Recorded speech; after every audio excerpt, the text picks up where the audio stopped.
Good morning. It is Tuesday, May the 10th, and this is The True Conservative. Welcome to all the butchers, bakers, and candlestick makers out there. I'm Ron, your host, and the only true conservative in the United States today.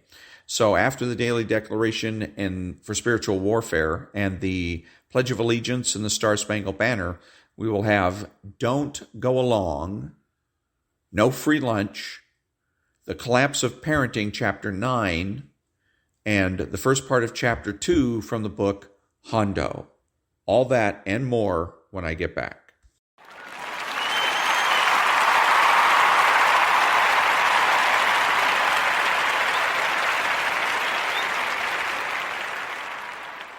Thank you. And now the daily declaration for spiritual warfare for May 10th. My power will cut off the assignment of Jezebel to corrupt the church. Remember my warning to the church at Thyatira, and do not allow yourself or your family to be like it, for I know your works, love, service, faith, and patience. But if you allow the evil assignment of Jezebel to corrupt you, or my church in this present day, then I will also say to you, because you allowed the spirit of Jezebel to teach and seduce my children to commit sexual immorality or to worship idols and did not repent, then I will allow sickness and tribulation to enter your life. But if you will hold fast to what I have commanded you and overcome the evils of Jezebel until I return for you, then I will give you power over the wickedness in this world. Revelation chapter 2, verses 18 through 29. Prayer declaration. Father, I rebuke all spirits of false teaching, false prophecy, idolatry, and perversion connected with Jezebel. I cut off the assignment of Jezebel against the ministers of God. I will love you wholly, serve you with all the works of my hand, live faithfully according to the instructions of your word to me, and hold fast to you until you return. Amen. And that was the daily declaration for spiritual warfare for May the 10th.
Thank you.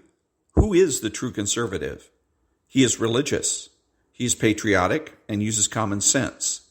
He makes judgments, refuses to speculate, speaks clearly and definitively, and is not afraid to say no. He's open-minded and asks why rather than why not. He is consistent, credible, and influential, not ashamed of his existence, unafraid to learn or correct his mistakes. He is a normal American.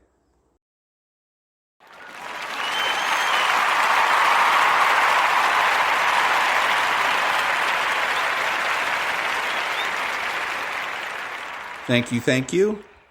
What are the true conservative cultural priorities?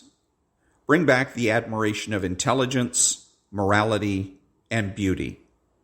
Bring back single-income households, integration, parenting, the primacy of existence, certainty of knowledge, and universal rights and wrongs. Bring back principled behavior, masculinity, and femininity. Bring back Adam 12, John F. Kennedy, the gold standard, pre-HMO medical care, and non-profit news. Bring back civil service, the term stupid question, arguments and fights, the cultural influence of the church and the Boy Scouts. Bring back the influence of social organizations such as the Lions Club and the Rotary Club. Bring back bowling.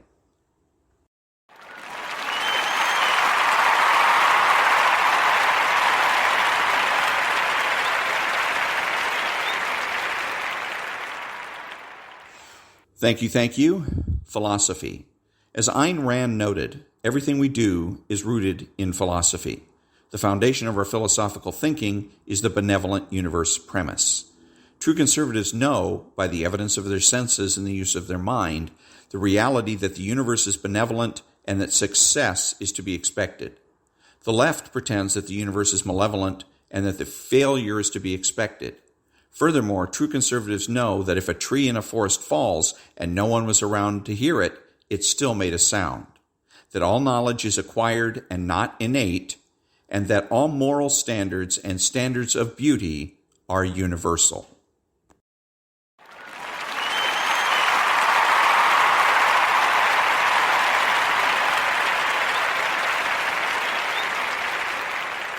Thank you.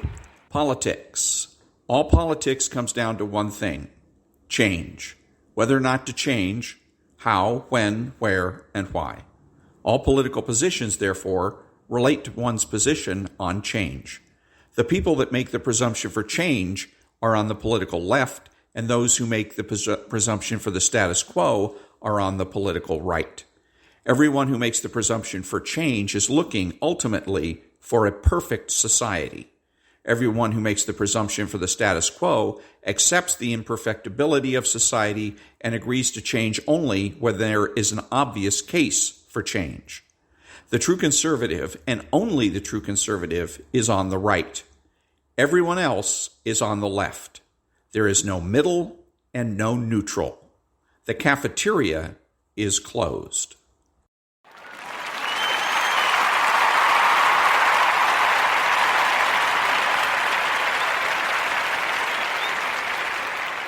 Thank you. Government.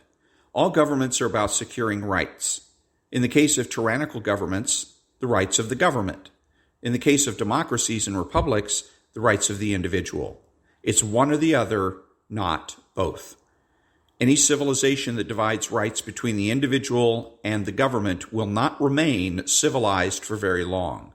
The society will become paralyzed and vulnerable to threats from within and without. See Rome. This is a constitutional republic, and therefore all rights rest with the people and not the government. In a constitutional republic or a democracy, activist government is contradictory and illegal. Activist government presumes a government that has rights: the right to arrest, prosecution, conviction, and incarceration. This flies in the face of an individual's rights: Miranda, habeas corpus, the presumption of innocence, and just punishment. The government has no rights.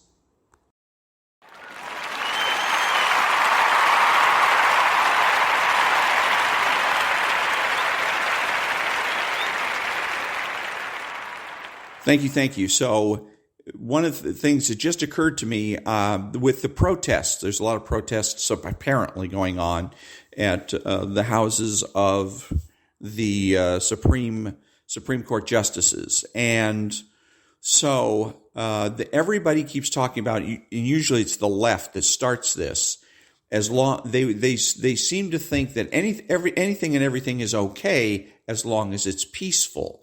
They're setting the standard. And the people on the right, like Hugh-Hewitt, just go along with it. Well, and they'll ape that. They'll say, well, it's peaceful, and then the argument becomes whether or not this is indeed a peaceful protest. No, wrong. That's not the issue. The issue is legality, whether or not they are conducting themselves in a legal and also moral fashion. They cannot come out into the street and start slandering or defaming people. That's against the law. It's a tort, and you're held accountable for your torts. They cannot use words to incite a riot to get people to try to burn the justice's house down, for instance. That's illegal. Okay? They cannot also, if they're going to disturb the peace, if they're going to stand out there all night, 2 o'clock, 3 o'clock, 4 o'clock in the morning, chanting and singing and disturbing not only the justice, but the entire neighborhood, that's also illegal, and they should suffer the appropriate consequences. And I imagine that would be a citation or whatever. They should all be cited. But the point is legality, not peace. Not peace. Any time that the left is calling the shots, you need to have you listen to your conscience. Your conscience is probably going to be telling you, I don't know, I don't think so. I don't think peace is the issue here. It's legality. Are you conducting yourself in a legal and moral way? Okay, so as long as these people act legally, act within the law, they're not disturbing the peace, then they get to continue their protest. So that's the way it is. And too many people on the right are too stupid. Sean Hannity, Hugh-Hewitt, Dan Bongino, they just ape the left. The left sets the standard, and the people on the right just go along with it. Wrong answer. Wrong answer.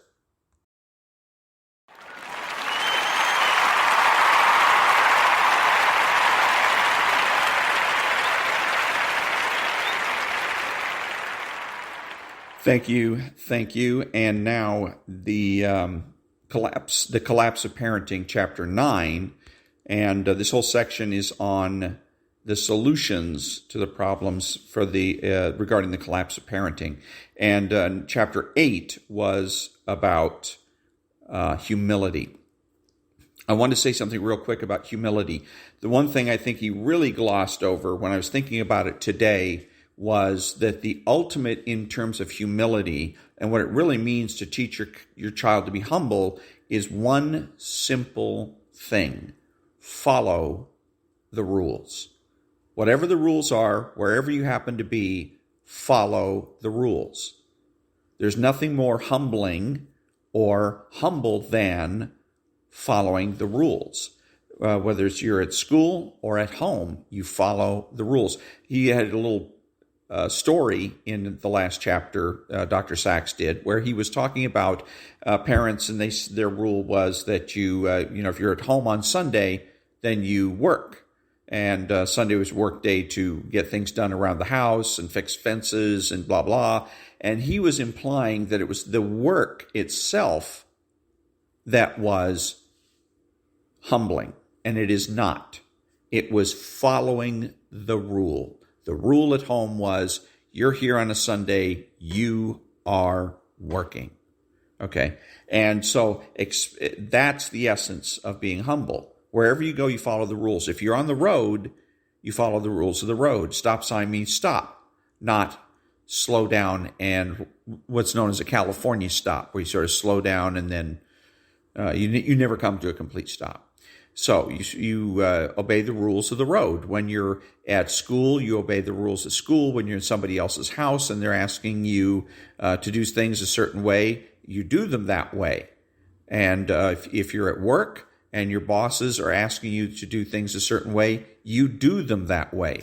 That is the true sign of humility. You do what you act in accordance with the rules. If you're with the IRS, you're going to be going in and filing your taxes, then you follow the rules as far as filing your taxes are concerned. You don't willfully underreport, overreport, whatever. You don't willfully disregard the rules as far as that's concerned.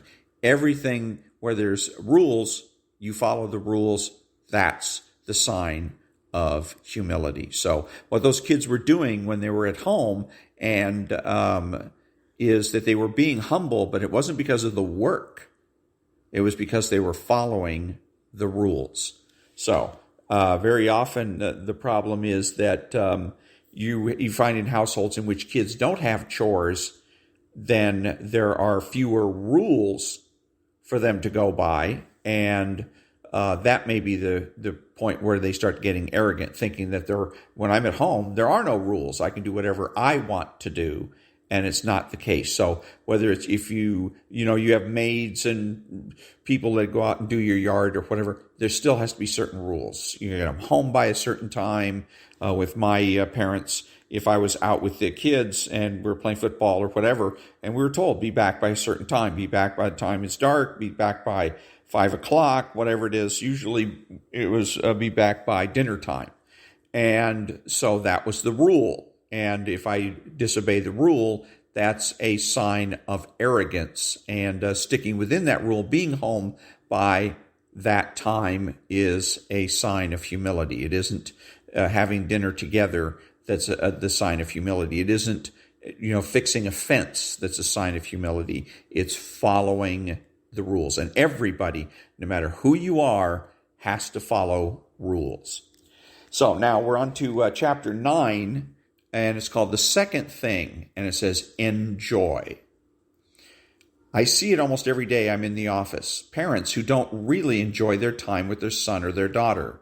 Often the parent doesn't have good insight on this point. I say to the parent, you need to enjoy your time you spend with your child. The parent gives me a blank look, then says, but I do enjoy the time I spend with her. When's the last time you and your daughter did something totally fun together, I ask. Something both of you really enjoyed. Another blank look.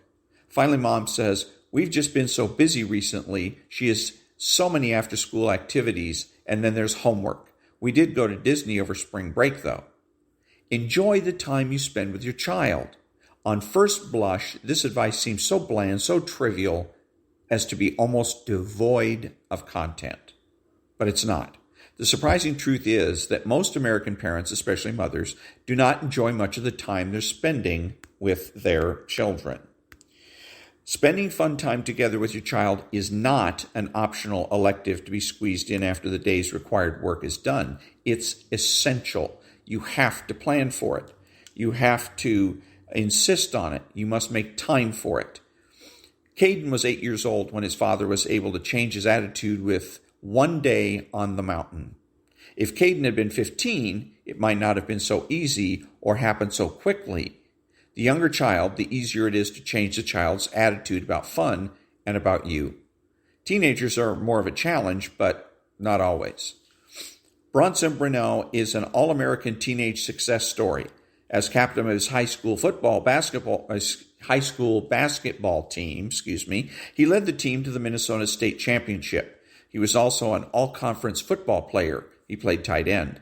He graduated with the number 2 grade point average in his class. The girl who graduated with the number 1 GPA happened to be his girlfriend. He was awarded 8 different scholarships by local community groups. He earned extra cash by mowing his neighbors' lawns. Other community groups gave him their top awards for community service. He is now attending Duke University, where he's playing football as a walk-on. As befits a successful student-athlete in the United States, Bronson is popular. He could have spent every night of his senior year in high school at a party or at a friend's house. But when we spoke by telephone during his senior year, he told me that his favorite free time activity was just hanging out with his parents.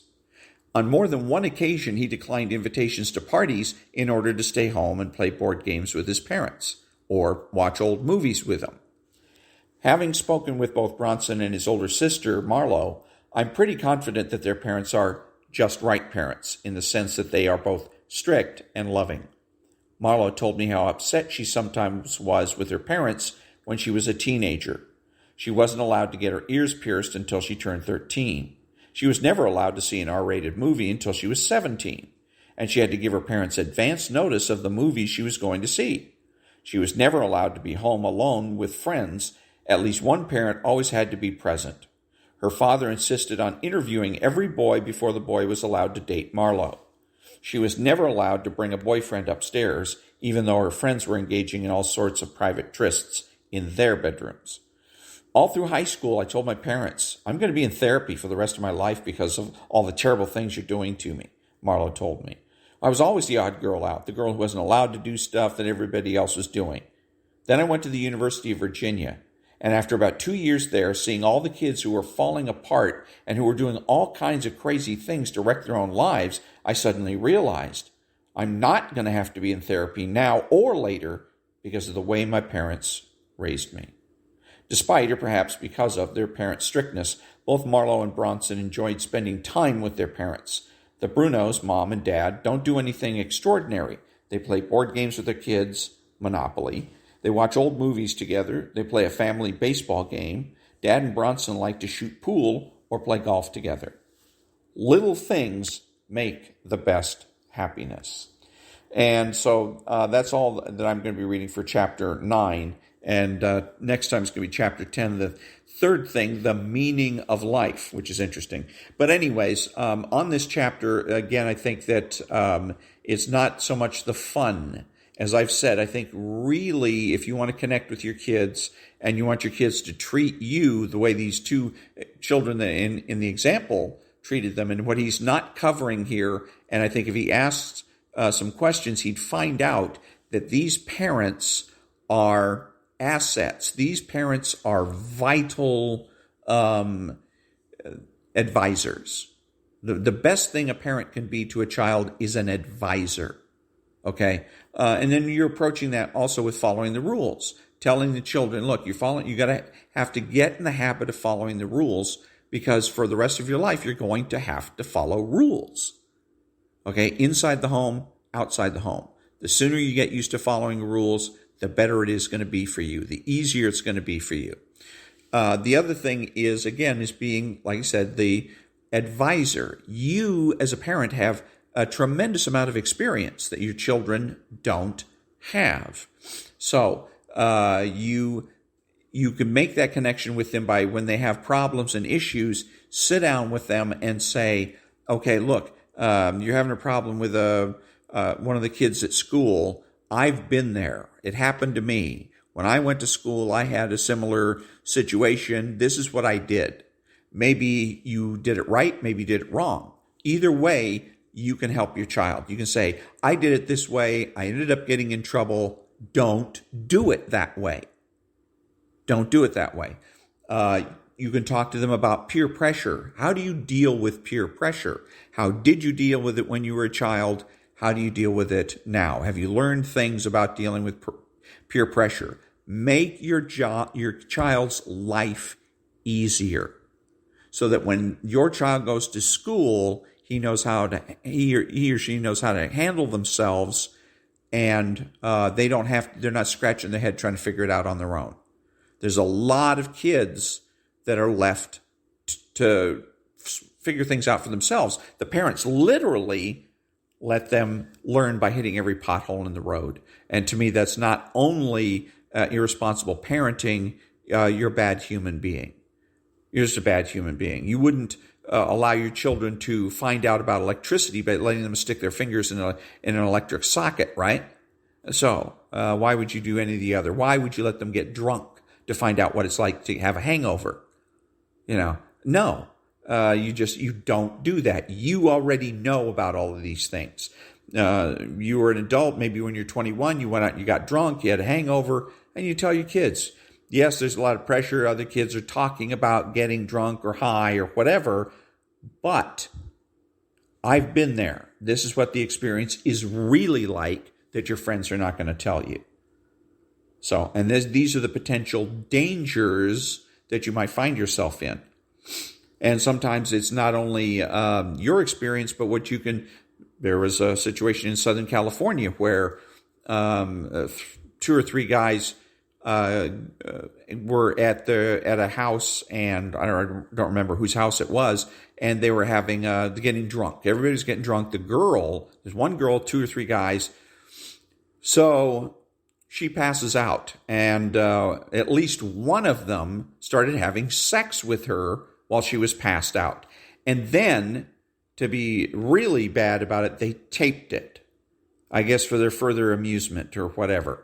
Now, what happened was they left the tape behind. So the next day they get up, everybody goes home. The girl apparently didn't know that any of the sexual activity. They did all kinds of things that were just bad things to do. They ended up getting caught. They were put on trial for rape. They had to go through 2 trials. Eventually, all 3 were convicted of raping this girl, which, in my opinion, was perfectly right thing to do. But again, here you are with a situation, peer pressure perhaps, alcohol is involved. Where are the parents to warn the kids, hey, this is what's going to may happen to you. Your friends may want you to do this, that, or the other thing, and if you do that, you may end up in trouble. And since, like I said, this was all on TV, the trial was on TV, and the results of the trial was almost like the OJ thing. It was a pretty big deal. You, as a parent, can use that as an educational moment. Have your kids come in, sit down, and show them this. Look. This is what happens when these guys went ahead, got drunk, the girl got drunk, and then look what happens after that. And then they film it, and you can discuss it and explain to them, this is what happens, and it all starts with peer pressure. And so teaching your kids how to stand up to peer pressure is vital.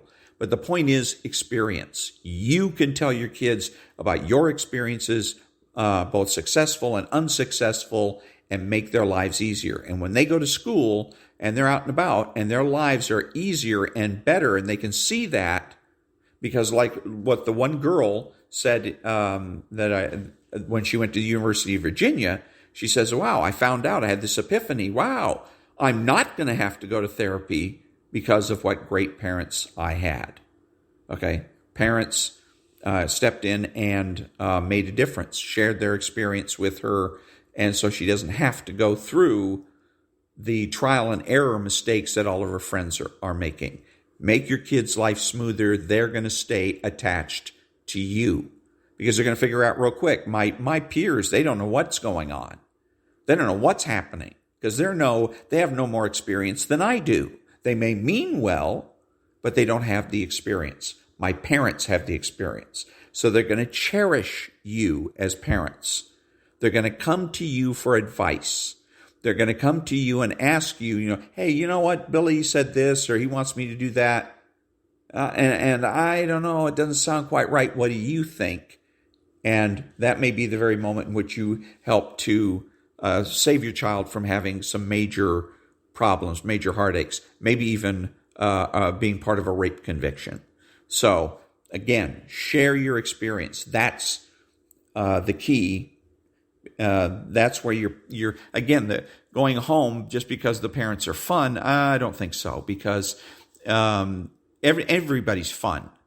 We have a cult of fun in this country. Is really, I think, if he dug deeper, Dr. Sachs did with these kids, he'd find out they go home because the parents are a resource. The parents and their experiences. The kids can ask them, what happened when you went to college?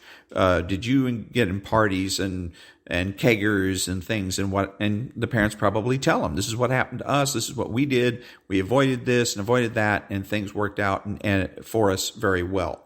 And the kids come home, again, because they know their parents are a valuable resource, where the other kids don't bother because the parents don't share anything with them. The parents are, in fact, chauffeurs. So that one kid that tells his mom, turn around, shut up, and drive. Because basically that's all mom is to him, is a chauffeur. She's a chauffeur. She's maybe she's not even the cook. They may have somebody in that she's hired to be the cook that cooks the food. She's maybe not even be the maid. They may have a maid service that comes in, people that go ahead and do the lawn. So what are the parents for? Just being a chauffeur, and that's it. And so they're not making the connection with the kids by not sharing their experience. And that's the best way to do it with parenting. You want to raise kids that are going to be respectful of you, you have to, again, give them a reason to see you as a resource. So again, that was chapter 9 and chapter 10 for next time. The third thing, the meaning of life. Back in a minute.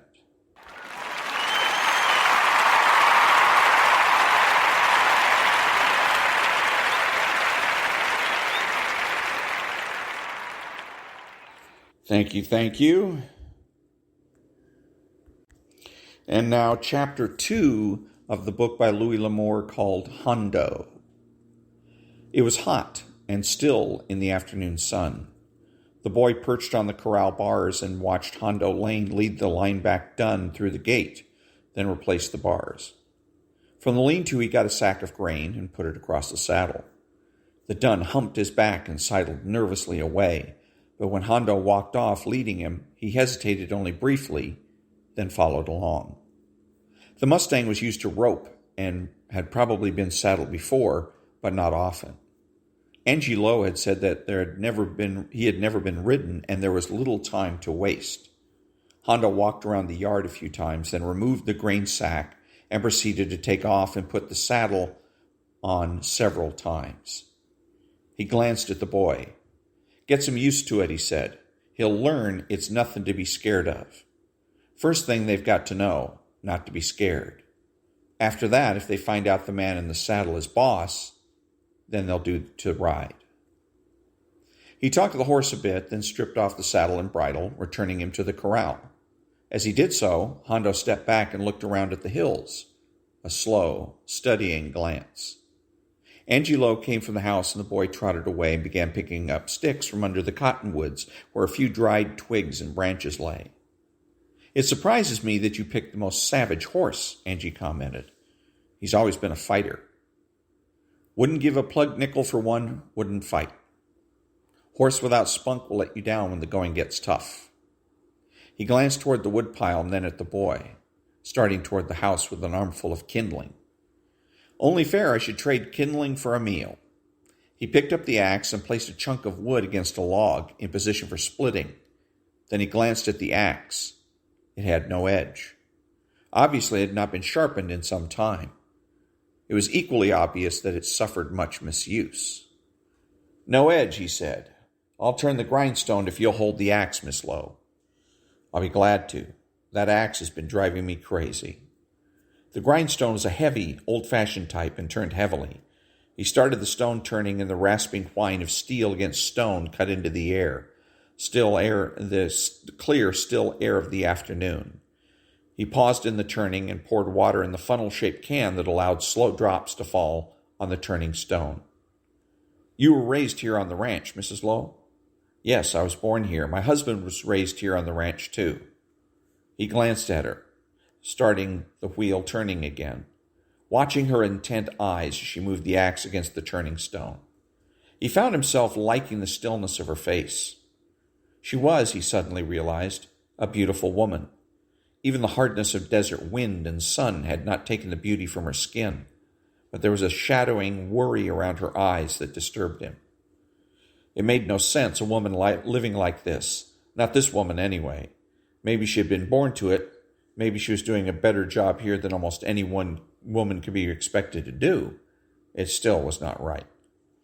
He straightened from the wheel and glanced around briefly at the hills, then bent to the turning again. The woman was skillful with the sharpening axe. He had to admit that. When he straightened again, she returned to the subject of her husband. He was an orphan. His parents died in a wagon train massacre. My father took him in and raised him here. "Handy," he said.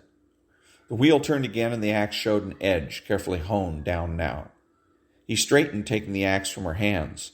She looked at him, not understanding his use of the word. She said as much.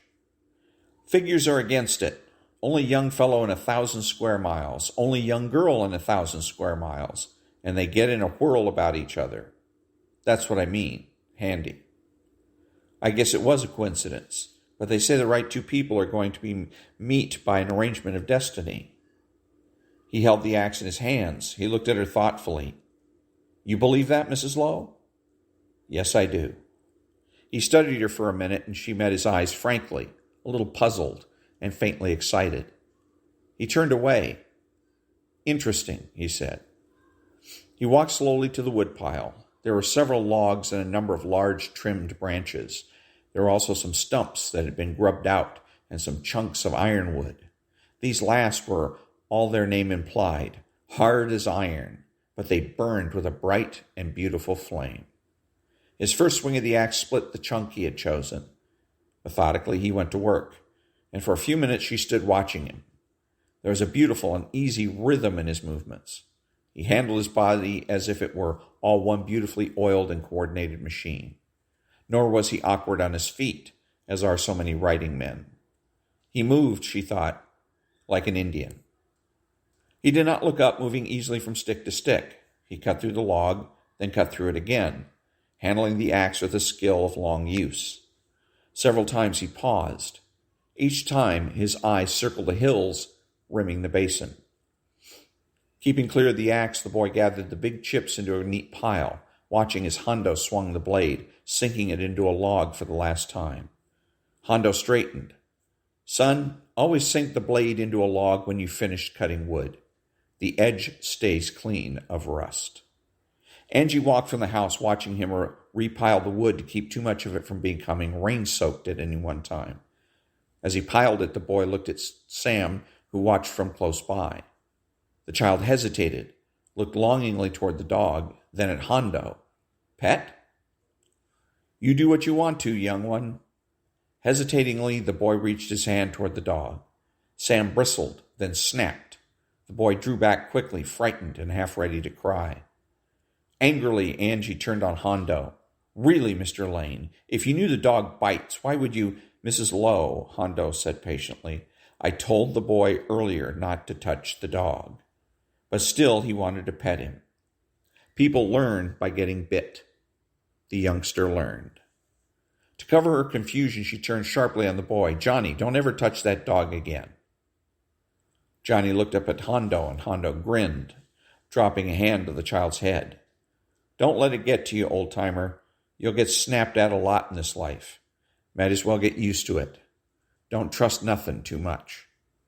He wiped his hands on his shirt front. "And now I'll get back to that horse." The lineback had been thinking it was over.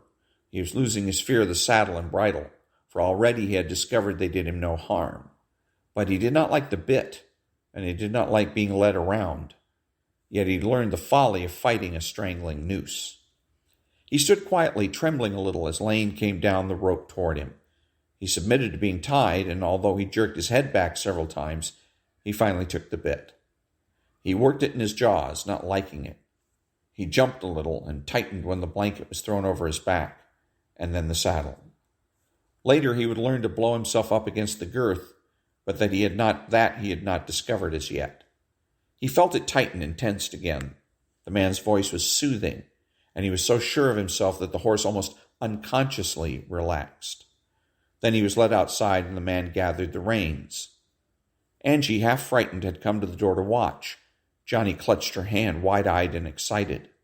Hondo Lane stepped into the saddle. Instantly, the horse bunched his muscles and bucked. The man remained in the saddle.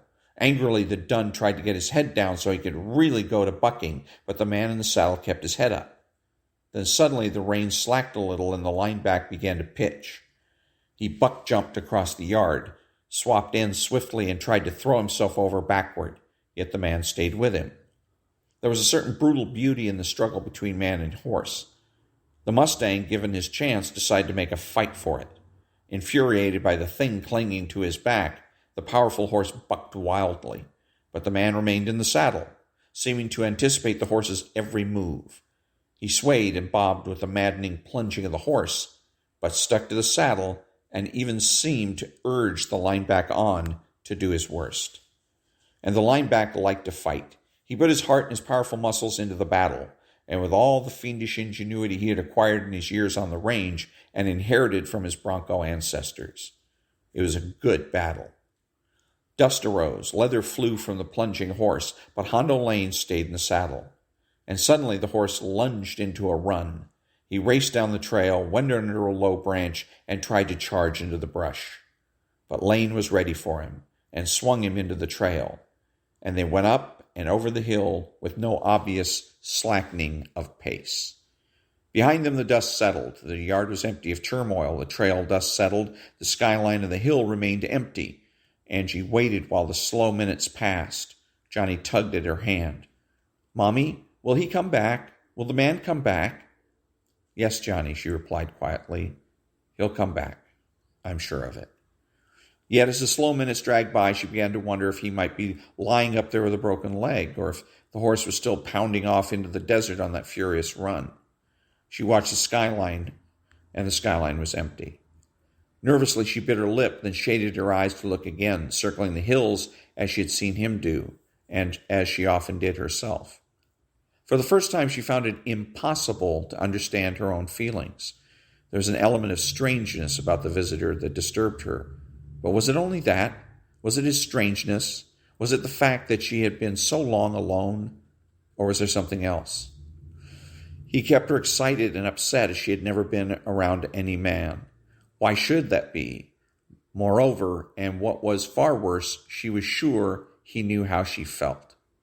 Yet he did not look like a man who would have seen much of women. He was remote, and the woman in her told her this. He was lonely. Yet he was a man who shielded his loneliness as he did all his feelings. He was ruthless, as ruthless with himself as he would be with others.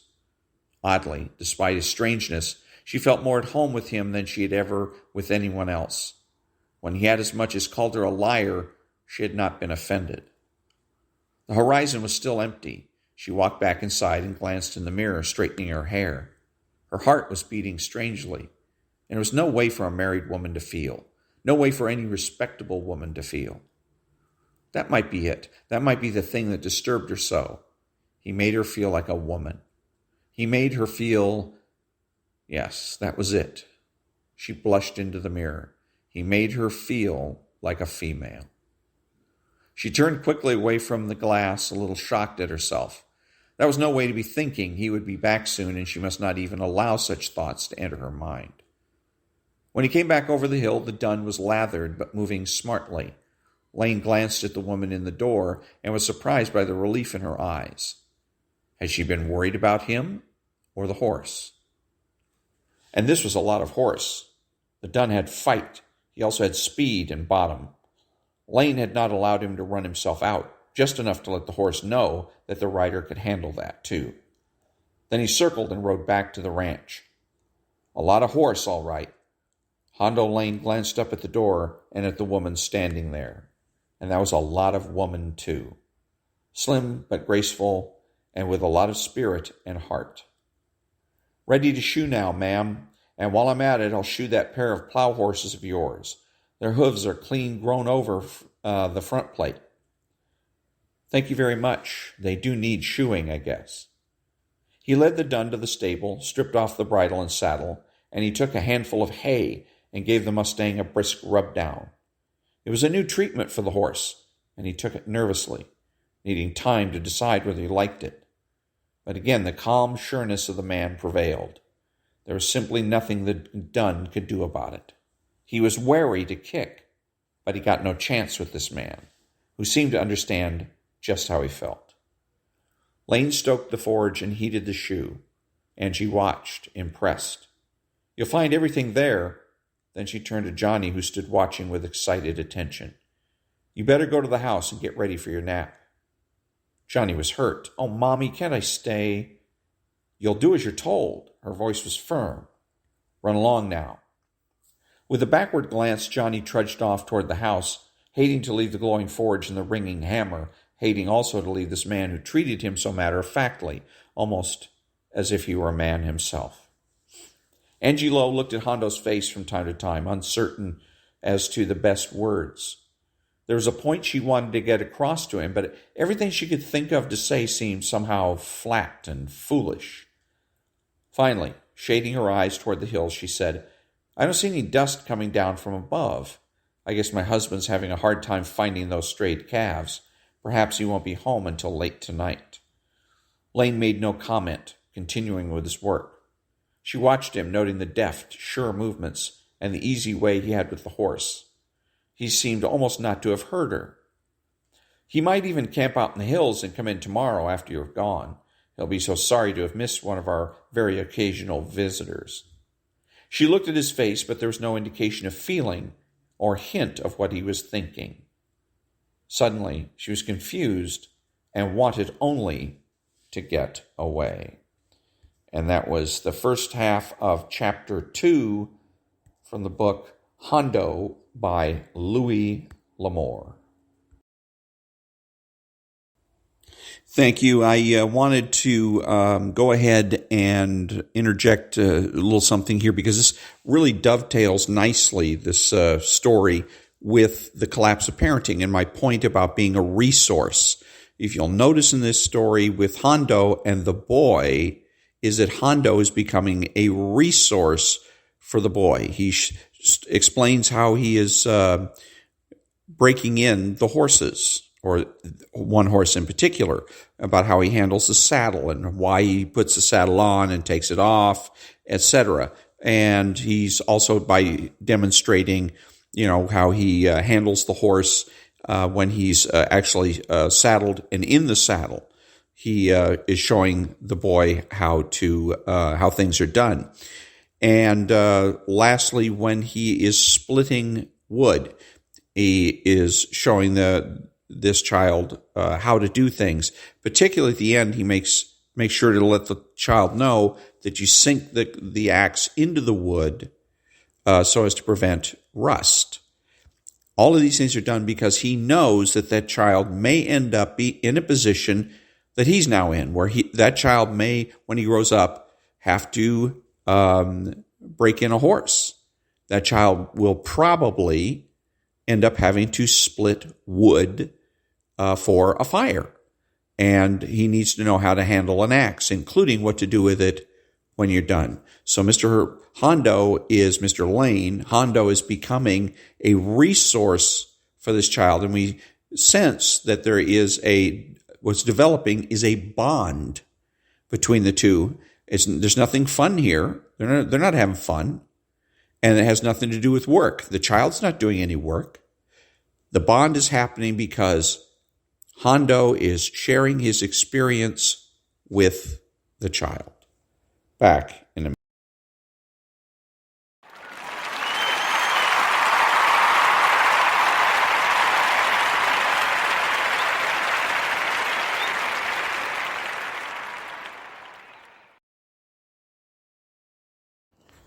Thank you. I'm Ron, your host, and the only true conservative in the United States today, bidding adios to all of the butchers, bakers, and candlestick makers, and reminding you to listen to the John and Ken Show on KFI AM 640, Monday through Friday from 2 p.m. to 6 p.m. Pacific Time. Also, KFI needs to bring back Brian Suits and his show, The Dark Secret Place. Hashtag bring back Brian Suits. Until next time, be honest, be smart, be beautiful, and remember that the left has no authority, no power, and they can't win.